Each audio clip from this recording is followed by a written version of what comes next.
Сәлеметсіңдер ме балалар? 2-ші сынып қазақ тілі пәні 33-ші сабақ. Өзіңді тексер, қайталау сабағын өтетін боламыз. Балалар, менің каналымды жоғалтып алмас үшін видеоның төменгі жағындағы подписаться батырмасын басып, каналыма тіркеліп алыңдар.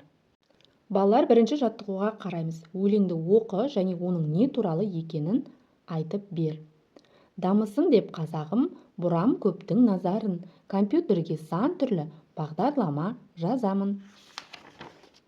Мен ақылды баламын, таудай үлкен талабым, IT деген саланың мамандығын аламын. Өлеңнің авторы Саят Қамшыгер. Балалар, IT дегеніміз бұл ақпараттық технологиялар саласы. Ал біздің өлеңіміз осы IT мамандығы туралы екен. Ол мамандық түрлі бағдарламаларды компьютерге енгізіп дамытады.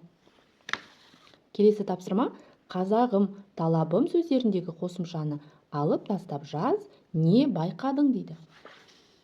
Қазағым, қазақ, талабым, талап. Қосымшасын алып тастағанда осындай сөздер шығады.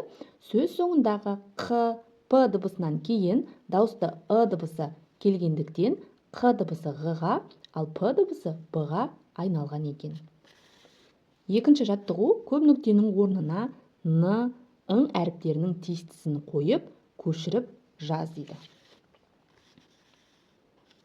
10 жастағы Нұржанның Бекжан атты ағасы бар. Ол 6-шы сыныпта оқиды. Олар үнемі бірге ойнайды. Бекжан шабандоз бала. Ол талай бәйгеде жүлде алған. Балалар, осылай н, ң әріптерінің тиістісін қойып, көшіріп жазамыз. Үшінші жаттығу: дұрыс тасымалданбаған сөздерді тап дейді. Балалар, мұнда дұрыс тасымалданбаған сөз қоңырау, қайың, мейірім сөздері екен. Ал енді осы сөздерді дұрыс тасымалдап жазайық. Қоңырау, қоңырау, қайың, мейірім немесе мейірім. Осылай дұрыс тасымалдасақ болады. Төртінші жаттығу: диалогтерді алғыс сөздермен толықтырып жаз дейді. Мұнда берілген алғыс сөздер рахмет, көп жаса.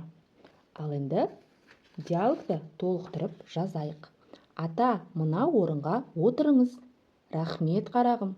Әже, сөмкеңізді беріңіз, мен көтерейін. Көп жаса, айналайын. Осылай диалогты толықтырып жазсақ болады. Бесінші жаттығу: берілген тірек сөздерді пайдаланып, алғыс тақырыбына әңгіме құрастыр. Берілген тірек сөздер: балалар, мектеп, әжей, ауыр сөмке, көмектесу, риза болу, алғыс айту. Осы сөздерді пайдаланып, алғыс тақырыбында әңгіме құрастырайық. Алғыс. Балалар мектептен келе жатып, қолында ауыр сөмкесі бар әжейді көрді. Балалар әжейге көмектеспек болды. Олар әжейдің сөмкесін көтеріп, үйіне жеткізіп берді. Әжей балалардың іс-әрекетіне риза болып, алғысын айтты. Балалар, сендер де осы сияқты тірек сөздерді пайдалана отырып, мәтін құрастырсаңдар болады. Балалар, осымен бүгінгі біздің сабағымыз аяқталды. Барлық тапсырмалар сендерге түсінікті болды деген ойдамын. Келесі жаңа сабақтарда кездескенше сау болыңдар.